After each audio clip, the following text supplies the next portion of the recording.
radio BBC gahuza miryango ivuga irondere kuri metero 19 25 31 na 41 ku mirongo ya FM mu karere k'ibiyaga binini no kuri internet kuri bbcgahuza.com.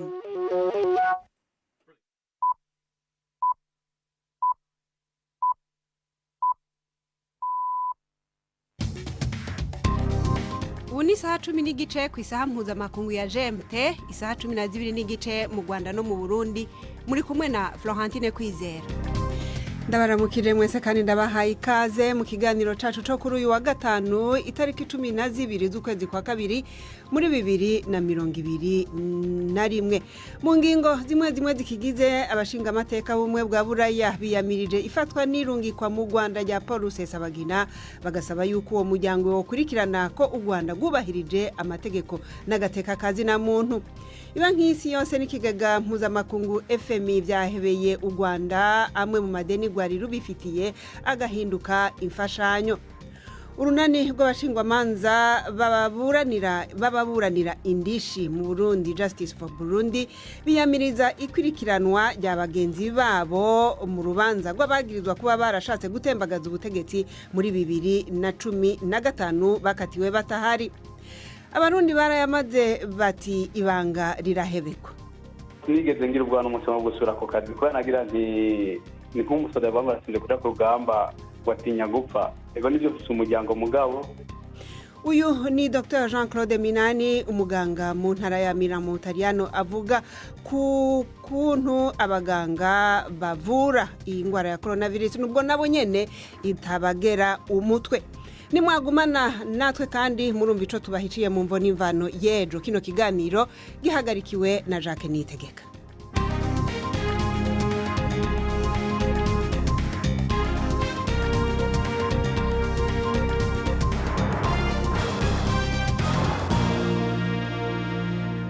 Reka ariko imbere yo kuja kwidonido y'ivyo vyose mbanze mpijambo Audace Makado ari mu yindi studio kugira ngo ashikirize amakuru yo hirya no hino kw'isi avugwa hano kuri BBC.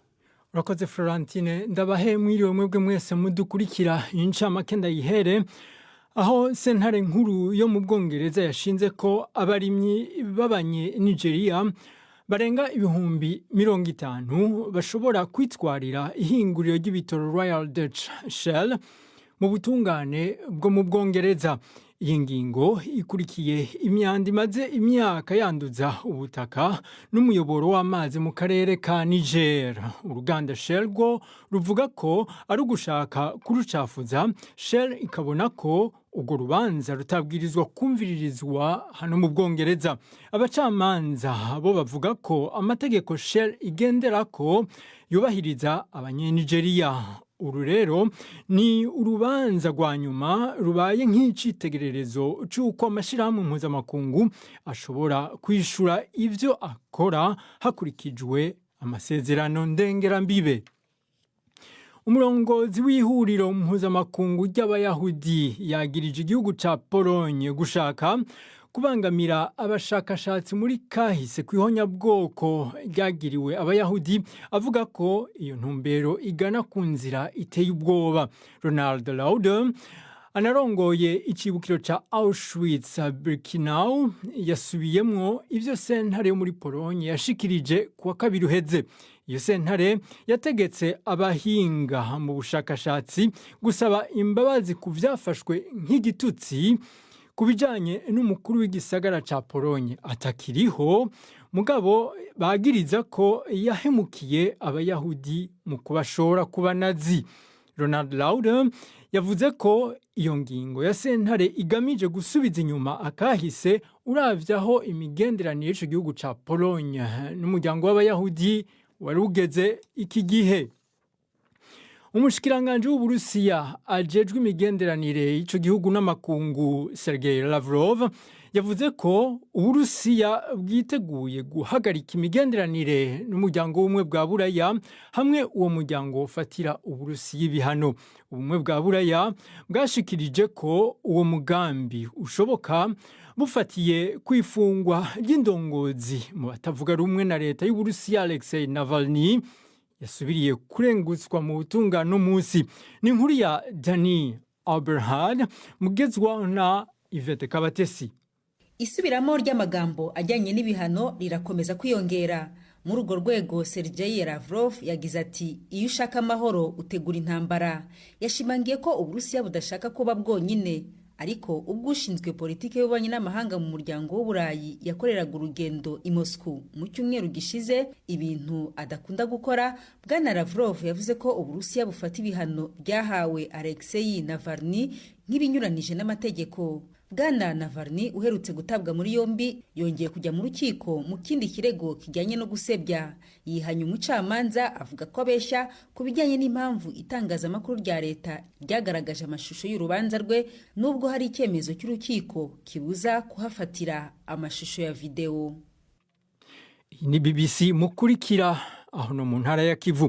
BBC yagaye ingingo y'ubutegetsi bwa Hong Kong yo guhagarika ibiganiro vyayo vyaca ku mihora y'ikinyamakuru cyo mu gihugu RTHK. Itangazo rya BBC ryiyamiriza ivyagiriji vy'uko BBC yoba ihengamye, yongera ko akarangamutima kayo ari gushikiriza amakuru iyo atohoje kandi ataho yegamiye nk'inkingi y'agateka ka muntu. Ingingo y'ikinyamakuru RTHK yo guhagarika imigenderanire na BBC yari imaze imyaka 10, ije ikurikira ingingo y'Ubushinwa yo guhagarika ibiganiro vya televiziyo ya BBC mpuzamakungu ubu biboneka hamwe hamwe ku gataka k'Ubushinwa. Ubushinwa bwagiriza BBC gutanga amakuru atari yo kwihonyanga ry'agateka ka zina muntu rivugwa i Xinjiang.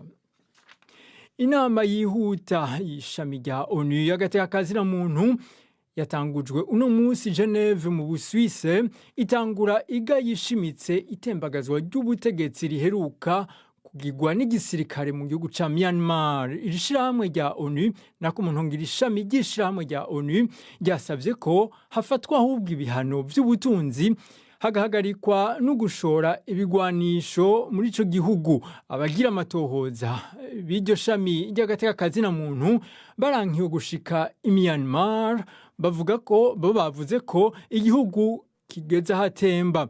Ni inkuru ya Imogen Fox, mugezi waho na Mark niyo nkuru. Umugwi w'abahinga ba ONU batohoza ihonyangwa ry'agateka ka zina muntu muri Myanmar wabariye abaserukira ibihugu vyabo ku ivyemezo vyerekana ko inzego z'umutekano zakoresheje amasasu yica ku bari mu myerekano biciye ku biri n'amategeko mpuzamakungu. Uyo mugwi wasavye igisata kijeje agateka ka zina muntu muri Myanmar gushigikira abanyagihugu b'ico gihugu, wongera uvuga ko ishirahamwe mpuzamakungu ONU ryabwirizwa guteganya gufatira ibihano vy'ubutunzi ico gihugu, kikabuza gushorera ibigwanisho mu bindi bihugu, hamwe no kubuza ingendo hanze y'igihugu abatembagaje ubutegetsi. Amaleta y'ibihugu vya Buraya yasavye ikugwaho ry'ingingo z'ibihe bidasanzwe igihugu cashizwemwo, kikarekura Aung San Suu Kyi n'abandi bayobozi ba politiki bakidegemvya, n'ukwemerera umugwi wa ONU ujeje agateka ka zina muntu gukora amatohoza. Mu kwishura, uwuserukira Myanmar muri ONU yavuze ko igisirikare cyasanze gitegerezwa kugira ico gikoze, abisigura afatiye ku tunenge twaranze amatora mu kwezi kw'icumi. Uyu munsi hitezwe ko isata ca ONU kijeje agateka ka zina muntu gitora itegeko ryiyamiriza ihirikwa ry'ubutegetsi. Incamake ndayiherahereze muri Sudan, aho bivugwa ko igipolisi cafashe abakiri bato bitwaje ibigwanisho hafi 200. Abo basore bikaba bivugwa ko bari bagamije kwiba mu isoko. Bivugwa ko abo bafatiwe inyala ni bumanuko bwa leta ya Darfur. Itorokanirizo ry'amakuru aho muri Sudani rivuga ko abandi bashika 100 bakikujwe bahigwa mu buraruko bwa leta ya Kordofan. Ibi bije rero bikurikira imyiyerekano yamaze indwi zitari nke, imyiyerekano yabiyamiriza iduzwa ry'ibiciro by'imfungurwa n'ibitoro bitakiboneka bikwiye. Abategetsi bo bagiriza ko ivyo bikorwa n'abashigikiye uwahoze atwara Sudan Omar al-Bashir, ibihe bidasanzwe navyo z'umutekano muke bikaba vyashinzwe mu ntara zigera kuri 4. Kwizera urakoze Udasoma Kado kuri ayo makuru ya BBC. Mataifu muchansi chitangaza makuru Gahuza Miryango BBC. Nongeye kubaha ikaze kuri Gahuza Miryango, inama nshingamateka y'ishirahamwe ry'ibihugu vya Buraya yiyamirije ico yise kunyuruza no kurungika Paul Rusesabagina mu Rwanda. Irasaba ubumwe bwa Buraya gukurikirana niba Rusesabagina yafashwe mu buryo bwubahirije amategeko n'agateka kazina muntu. Rusesabagina yamenyekanye cyane kubera isinema Hotel Rwanda ivuga kuko yifashe mu gihe ca genocide yabaye mu Rwanda mu 1994. Uwo mugabo yashikanywe mu Rwanda mu mwaka uheze n'indege we avuga yuko intumbero yayo itari yo kuja mu Rwanda ahubwo yari asanzwe aho yari asanzwe nako arondegwa ku vyaha vy'iterabwoba, ariko we ahakana. Inkuru ni ya Prime Ndikumagenga ari Nairobi. Abashingamateka ba Buraya bavuga yuko ivyo bemeza babishingira kuba leta y'u Rwanda yari isanzwe imaze gukoresha amayeri atandukanye mu kwivuna abatavuga rumwe nayo bari mu mahanga, harimwo kubatera ubwoba, gukoresha ikoranabuhanga mu kubagendereza, gutera ubwoba no kugirira nabi abo mu miryango yabo, kubanyuruza canke kubica. Bakavuga yuko ibi u Rwanda rwabikoze mu bihugu vyinshi. Paul Rusesabagina yerekanywe mu Rwanda ari mu minwe y'ubushikirizamanza mu kwezi k'umunani umwaka uheze. Abo mu muryango wiwe bakaba bavuze yuko hari haheze iminsi batazi irengero ryiwe ubwo bari baherutse ari mu rugendo i Dubai avuye muri Amerika.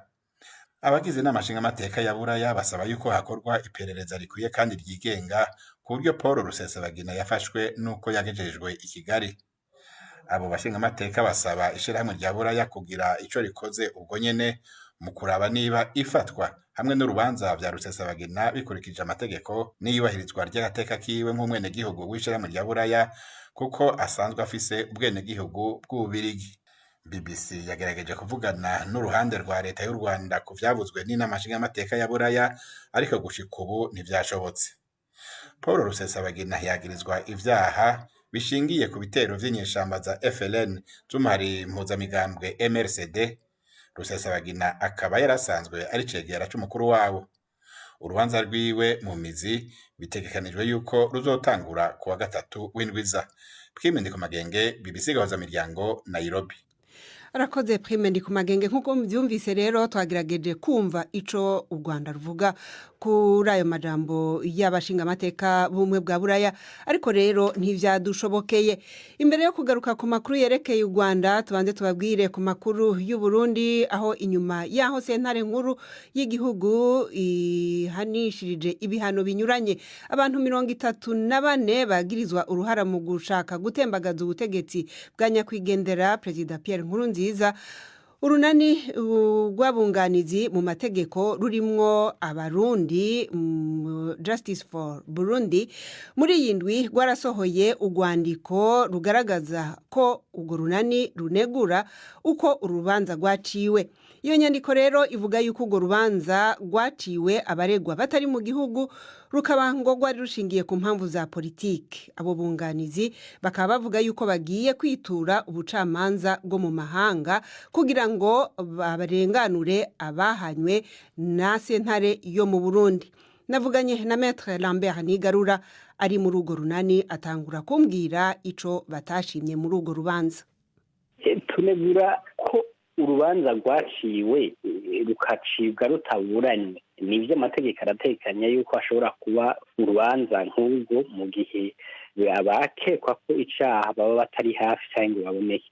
Mugabo uravye abakurikiranwa ukabona bamwe mu bashingwamanza dusanzwe turi kumwe mu gufasha imiryango y'ababuze ababo, ukabonamwo bamwe mu baharanira agateka ka muntu, muzi yuko amashirahamwe yigenga ariyo yatabaje kuva ikiringo c'umuhisi Nkurunziza kigitangura, ukabonamwo amenyesha amakuru, muzi yuko amaradiyo yigenga yagize uruhara rukomeye mu kugira ngo amenyeshe abarundi n'amakungu amaba ariko arakorwa.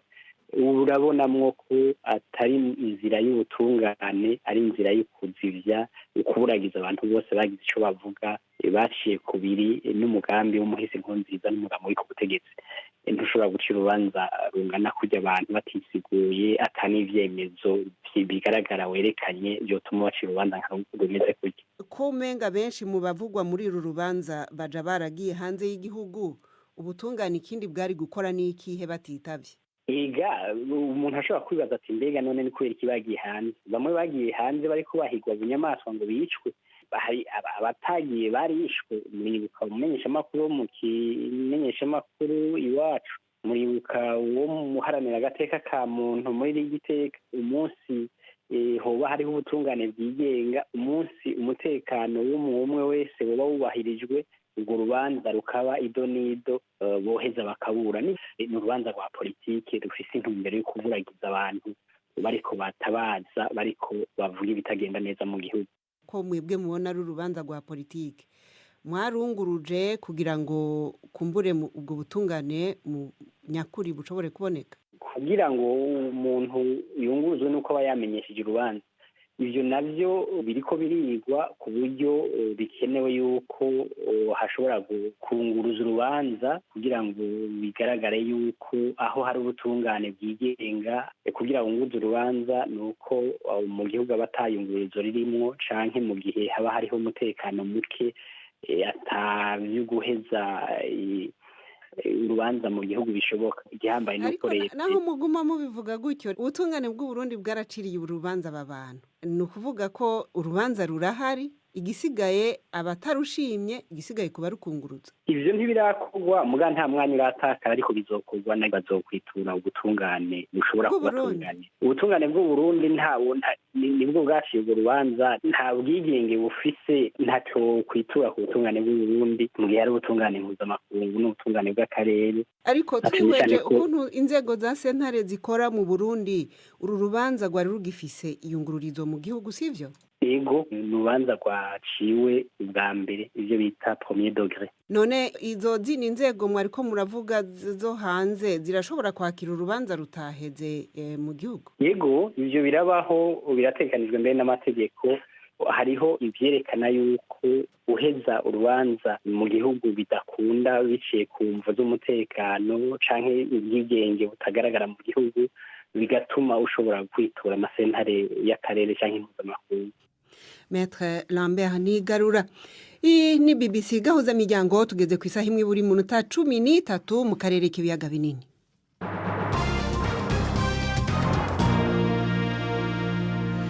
Mu Rwanda ubushikiranganje bw'ikigega ca leta n'integuro y'imigambi y'igihugu butangaza yuko ikigega mpuzamakungu FMI ni banki y'isi yose vyahebeye u Rwanda amwe mu madeni ico gihugu cari kibifitiye. Umushikiranganje Uziel Ndagijimana akavuga yuko banki y'isi yose yemereye u Rwanda guhindura ibice 50 kwijana vy'ingurane zayo nshasha muri uyu mwaka, zikaba intererano ya leta y'u Rwanda mu rwego rwo kugabanya umwenda ico gihugu gifise. Naho ikigega mpuzamakungu FMI cahebeye u Rwanda umwenda rwategerezwa kwishura ugashirwa mu nteguro y'amafaranga leta izokoresha kubera ikiza ca COVID-19. Ni nkuru tubaza mugenzi wacu Yves Bucana ari Kigali. Ubwo yagezaga ku nteko y'abadepite ingengo y'imari ivuguruwe y'umwaka w'ibihumbi 2020-2021, Minisitiri w'Imari n'Igenamigambi Uziel Ndagijimana yavuze ko ingengo y'imari yari iriho yasabiwe kongerwaho amafaranga miliyari 219 na miliyoni 100. Mu byo ayo mafaranga azakoreshwa hakabamo no gukomeza guhangana n'icyorezo cya coronavirus. Ingengo y'imari yari iriho kuva ku itariki ya mbere z'ukwezi kwa karindwi umwaka ushize yari miliyari 300 na miliyoni 245 n'ibice 7 y'amafaranga y'u Rwanda. Yavuze ko amafaranga azava imbere mu gihugu aziyongeraho 11% kimwe naturuka ku misoro. Iyo ngengo y'imari ivuguruwe nk'uko yatangarijwe abadepite yifashishijwe ikoranabuhanga rya video, igaragaza ko amafaranga aturuka ku nkunga z'amahanga n'amafaranga atari imisoro aziyongera bitewe ahanini nuko u Rwanda rwasonewe imwe mu myenda nk'uko Minisitiri Ndagijimana yabitangaje. Agizwe cyane cyane n'inkunga ya miliyari 16 n'ibice 4 kigega mpuzamahanga cy'imari IMF cyasoneye amafaranga u Rwanda rwagomba kwishyura umwenda wacyo, kikemera ko ashyirwa mu ngengo y'imari kubera icyorezo cya COVID-19. Amafaranga aturuka ku nkunga z'amahanga uteganyijwe kwiyongeraho miliyari 99 n'ibice 7 z'amafaranga y'u Rwanda, akava kuri miliyari 400 na 95 n'ibice bitanu akagera kuri miliyari 592 n'ibice bibiri, bitewe ahanini n'uko banki y'isi yemereye u Rwanda guhindura 50% y'inguzanyo zayo nshya muri uyu mwaka zikaba inkunga mu rwego rwo kugabanya umwenda w'igihugu. Kuri iyi ngengo y'imari ivuguruye bigaragara ko amafaranga akoreshwa n'urwego rw'ubuzima yongereweho 8%, bigaterwa hanini no guhangana na COVID-19. Gusa aganira na televiziyo y'igihugu, Perezida wa Komisiyo y'Ingengo y'Imari n'Umutungo by'igihugu mu Nteko Ishinga Amategeko Omar Munyaneza yagaragaje ko hari ibigo bimwe na bimwe abadepite bibaza impamvu ingengo y'imari yazamutse cyane mu gihe ibindi byagabanyirijwe cyane. Nk'ikigo cy'igihugu gishinzwe guteza imbere ubushakashatsi mu by'inganda NIRDA cyongerewe ingengo y'imari ku kigero cya 90%. Ibi rero tukaba turimo kwibaza, tuzaganira na nyakubahwa minisitiri ubwo tuba turimo kubisesengura muri komisiyo, tumubaze tuti ese ni ikihe kidasanzwe kigiye gukorwa n'iki kigo, ese ko ingengo y'imari ya Mineduc yagabanutse ndetse n'iya REB yagabanutse ku kigero cya 14.4%, Minagri ingengo y'imari yayo yagabanutse ku kigero cya 4.1%, ndetse n'iya RAB kiriya kigo cy'ubuhinzi nacyo yagabanutse kuri 4.9%. Aha rero tukibaza tuti se ni imishinga yakuwemo na amavugururwa arimo gukorwa muri ibi bigo wenda yabiteye. Nubwo ishingiro ry'uwo mushinga wo kuvugura ingengo y'imari ryemejwe, imirimo yo kunonosora ikaba igiye gukomereza muri komisiyo y'inteko ishinzwe ingengo y'imari n'umutungo w'igihugu. Yves Bucyana, BBC Gahuzamiryango i Kigali. Leta ya Ethiopia yemeje yuko hari igitigiri kinini c'abagore bafashwe ku nguvu mu karere ka Tigray kari mu buraruko bw'igihugu, aho ingabo za leta n'abadifasha bariko barahangana n'abagwanyi bo muri iyo ntara. Inkuru ya Mary Harper mwishikizwa na Victoria Uwonkunda. Minisitiri ushinzwe imibereho myiza y'abagore Filsan Abdullahi yatangaje ko akanama kadasanzwe kavuga gashimitse kandi nta gushidikanya ko gufata abagore ku ngufu byakozwe. Avuga ko ako kanama kasuye umurwa mukuru w'akarere ka Tigray Mekele n'undi wegeranye nawo wa Kwiha. Ngo yiteze ko umubare w'abagore basambanyijwe ku ngufu ziyongera, abagize ako kanama bamaze gusura utundi duce. Akanama kashyizweho na leta gashinzwe uburenganzira bw'ikiremwa muntu ejo kavuze ko abagore 108 basambanyijwe ku ngufu mu karere ka Tigray mu mezi 2 ashize. Umubare nyawo byitezwe ko uzazamuka cyane, nubwo bwose ikumira ry'isakara ry'amakuru ava muri ako karere rituma bigorana kubona amakuru yizewe. Umuryango w'abibumbye uvuga ko habaye ibikorwa byo gufata abagore ku ngufu n'andi mahohoterwa ashingiye ku gitsina. Hari naho bivugwa ko hari abantu bahatiwe gusambanya ku ngufu abantu bo mu miryango yabo.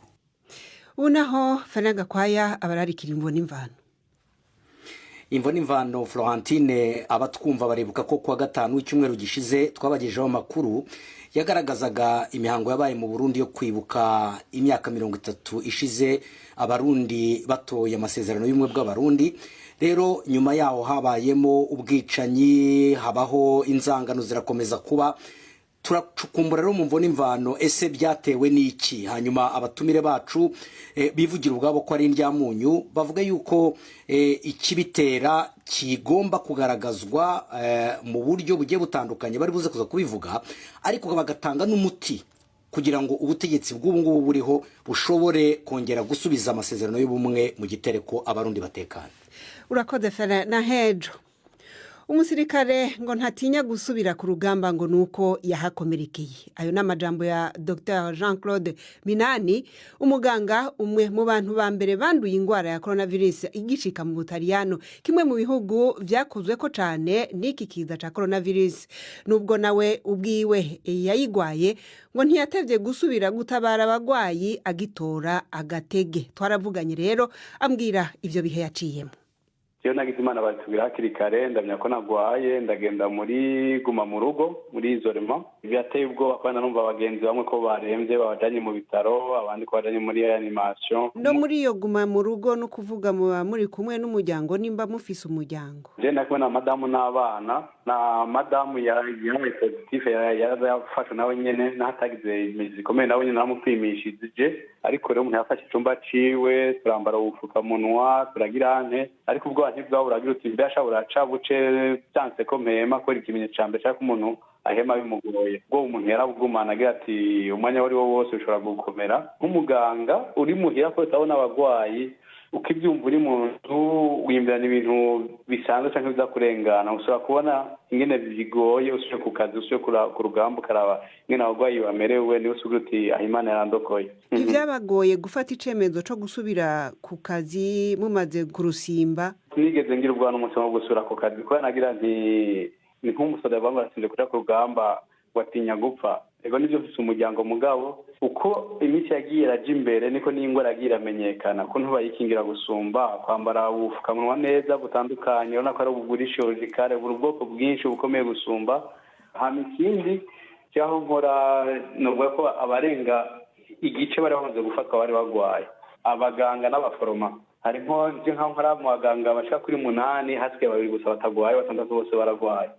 Urumva naho mu mutima uti ntanyakazi bagenzanje bakora amaturo akaryama mu bitaro nabyumva nk'ibanga namenye ko ngwaye itariki 2 z'ukwa gatatu itariki 1 kwa kane nanza nasuye ku kazi gusa iyo umuntu amaze kuba umuganga nk'umuntu afite akazi kariko kose yatariko aragakora arumva ikibuze mu mutima arabose ngo bari gutabara abandi ngomba kuja gusura ku rugamba niko novuga niyo ufise abo kumva bariko barapfa harahumva umutima ugitimbe ashaho iyo ndahabangira nanje cyane gushaka gufasha gusumba. Hari ivyo dukunda kumva abantu bavuga ngo umugwayi wa coronavirus naho aba yakize hari ibimenyetso by'ubugwayi bimuteba ko hari ivyo mwumvise canke muba mwarabonye ku bandi? Burya umugwayi wese afise ukuntu ingwara yakira hari abantu iyo bamaze kuremba iyo umuntu amaze guhema nabi hakagira nk'ubwonko bukabura impwemu nziza ico bita oxygene umubiri wabara wose nico bituma abantu bagiye nko mu bitaro bakaja muri reanimation hamwe bagira byanyu babahemesha abatari bagihema bakabahindura amaraso kubera bagize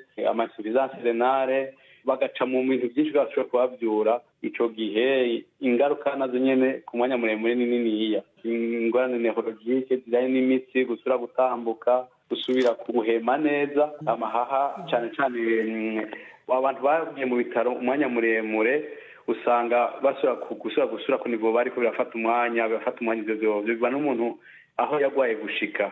Mugabo rero hari n'ubundi bumenyetso buto buto bitakuzi ubuzima busanzwe hari nk'abantu usanga bakatumva akamoto k'ibintu nk'injya ntibumve ingene zimota canke ntibumve akanovera kazo ugasanga iratevye kugaruka bimaze umwanya. Ni kuvuga yuko iyi corona ntiyabaye ingwara ifata igihimba kimwe kuri aba bamaze kugira ingaruka yamaze kubasinzikaza yabaye ingwara y'umubiri wose bishitse umuntu akamenya hakiri kare ubunye imiti ishobora gufasha ubwa mbere cyo kimwe n'akare umuntu yatomboza kameme ari imiti ikora gusumba iyindi. None tuzi uko ari igihugu caguye igihumura mu minsi ya mbere kubera ibitigiri vy'abantu nk'uko mwabivuze ibanga ry'Ubutaliyano ryabaye irihe? Twe byadushikiye abantu barahatoye isomo harageze igihe dushaka ko abantu igihumbi bapfuye ku munsi ngo abantu barabonye yuko ingwara atari gufata minenegwe kwambara agafukamunwa harageze igihe polisi ija mwibara rigateregeka ko umuntu akambaye bakabaza igituma usohotse buke barabonye yuko ingwara atari gufata minenegwe ingingo rero zo kwikingira barazikurikiza. Hariho abantu baguma bibaza ibibazo byinshi kuri izi ncanco bagira bati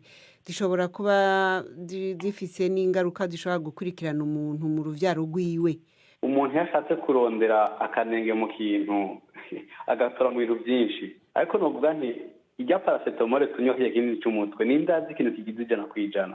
Inshinge twatwe tuva tukiri abana z'igituntu za tetanus zatine zakozwe jenaza yuko umuntu irifo kugira confiance no kwizera ubushakashatsi nivyo ubwo abantu bwo burakora bwiza umwanya muto kubera kuva mu gatatu bakwace amezi 8-10 bariko baragwiga ariko sinumva yuko boshira kuri marché ikintu cyo kwica arabaganga bazi n'abatanga kuziteza turabona abantu b'abapolisi baziteza nabo nyene z'abantu nk'abapapa bagwiteje abantu uwemera utemera ministre abapresident sinuza ko biyanse ku buryo oda kwiteza ikintu batazi no kuba ko umuntu yagize confiance akemera la recherche ubushakashatsi ko bufise intumbero gukiza abantu mugapa ni kubahonya nibaza ko tuguma kuri uwo murongo. Dr. Jean-Claude Minani twavugana ari mu Butaliyano niwe nerasoje ikiganiro cacu cyo kuri uyu mugoroba cari kiyobowe na Jacques Nitegeka nanje mumvana ni Florentine Kwizera abadukurikiye bose muri yindwi kwizina rya bagenzi banje ndabashimiye kandi abifurije gukomeza kugira ibihe byiza.